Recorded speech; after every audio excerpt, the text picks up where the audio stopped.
ரிஷபராசி அன்பர்கள், ஆம், ரிஷபத்திற்கு ஒரு ஜாக்பாட் தந்தையாலும் அரசாங்கத்தாலும் உறவினர்களாலும் இப்பொழுது உங்கள் முகம் பளபள என்று இருக்கும். உங்களுடைய முகம் என்பது இந்த இடத்தில் உங்கள் வீடு வாங்குகின்ற யோகமும் அல்லது வாகனம் வாங்குகின்ற யோகமும் அல்லது வெளி இடங்களில் மனை வாங்குகின்ற யோகமும் உங்களுக்கு உண்டு. கவர்மெண்ட்டில் லோன் கொடுக்குறான், வாங்கிப்பா. கவர்மெண்ட் வேலை கிடைச்சிதுப்பா, நான் லோனை போடுறேன்ப்பா, இவனுக்கு பொண்ணை கொடுப்பா, இல்லை மாப்பிள்ளை எடுப்பா. இப்படி உங்களுடைய வளர்ச்சியான காலம் இப்பொழுது காலம். பிறரால் மதிப்பு மரியாதைகளை கொடுத்து கொடுத்து கொடுத்து உங்களுடைய உயர வைக்கின்ற காலம். அல்லது உங்களுடைய மதிப்பை நீங்களே உயர்த்திக் கொள்வீர்கள். அவங்க என்னப்பா எம்எஸ் நல்லா படித்து முடிச்சிட்டாங்க, நல்ல ஒரு ரேங்க்கு கிடைக்கும், அதனால் இவங்களை நம்ம பகிர்ச்சிக்க தேவையில்லை, இவங்களோடு உறவோடு இருப்போம். அல்லது அந்த பிள்ளை நல்லா படிக்குதுப்பா, உதவி பண்ணுப்பா, படிச்சுட்டு பெரிய ஆளாக வரட்டும், நல்லா வாழ்க்கையில் ஒரு கஷ்டப்பட்டு அந்த குடும்பத்திலேருந்து வந்திருக்குது, நம்மளால் முடிஞ்ச சிறு உதவி. சில பேருக்கு பாருங்கள், சிறு உதவி செய்தால் அது பேருதவியாக மாறும். அப்படி சிறு உதவியும் பேரு உதவியாக இருப்பதும் அல்லது சிறு உதவிகளை செய்து கொண்டு பேரு உதவியாக பெரும் புகழாக அடைய வேண்டிய காலம் ரிஷபத்திற்கு இப்பொழுது இருக்கிறது.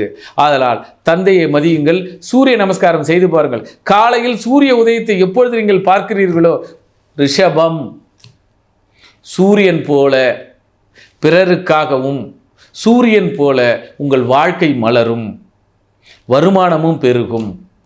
இப்பொழுது உங்களுடைய எதிர்கால திட்டங்களை அத்தனையுமே நிறைவேற்றுவீர்கள். எதிர்கால திட்டம் இப்போ பிளான் பண்ணுங்க. நான் இப்படித்தான் இருப்பேன், இப்படி போவேன், இப்படி வேலைக்கு போவேன், இந்த வேலையால் இத்தனை செய்வேன், அதுக்காக கடுமையாக உழைப்பேன். இப்போ உழைப்புக்கு ஏற்ற அங்கீகாரமும் இதனால் வரை தடையாக இருந்த அல்லது முயற்சி செய்த அத்தனையும் நீங்கள் வெற்றி அடைவீர்கள். அதற்கு ஒரே ஒரு வழி, காலார நடந்து பழகுங்கள். மாலை நேரத்தில் கோயிலுக்கு செல்லுங்கள்.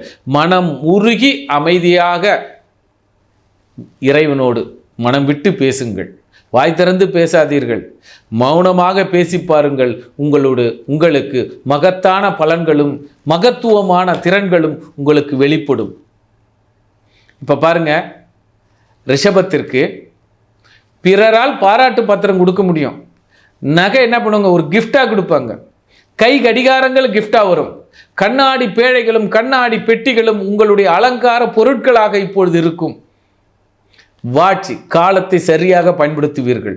உங்களுக்கு காலம் இப்பொழுது கடிகாரமாகவும் இருக்கிறது. காலத்திற்கு உங்களுடைய வளர்ச்சியையும் காட்டுகிறது, உங்களுடைய முயற்சியும் பயிற்சியும் தெளிவையும் வெளி உலகு காட்டுகிறது.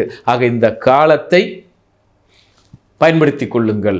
அதே போல வீடு வாங்குகின்ற எண்ணமும் பொருளாதார வளர்ச்சியை எப்படி மேம்படுத்தி கொள்ளலாம் என்கின்ற எண்ணமும், குறிப்பாக ரிஷபராசி இப்போ பாருங்கள், ரெக்கரிங் டெபாசிட்டில் ஃபிக்ஸடாக போட்டு வைப்பாங்க. ஏனென்றால் இந்த சேமிப்பு பிற்காலத்தில் உதவும். பிறருக்கு கொடுத்துட்டு கஷ்டப்படுறதை விட நம்ம இஷ்டத்துக்கு நம்ம பேங்க்கில் டெபாசிட் பண்ணிட்டு உட்காந்துருப்போம். ஸோ டெபாசிட்டான காலம் இந்த காலம். இந்த காலத்தை சரியாக பயன்படுத்தி கொள்ளுங்கள். காலம் பொன்னானது, காசு பொன்னானது. ஆக பணம் வாழ்வதற்கு ஆதாரம், அது இப்போ சேமிப்பதற்கு ரிஷபத்திற்கு சிறப்பான காலம். நன்றி, நமஸ்காரம்.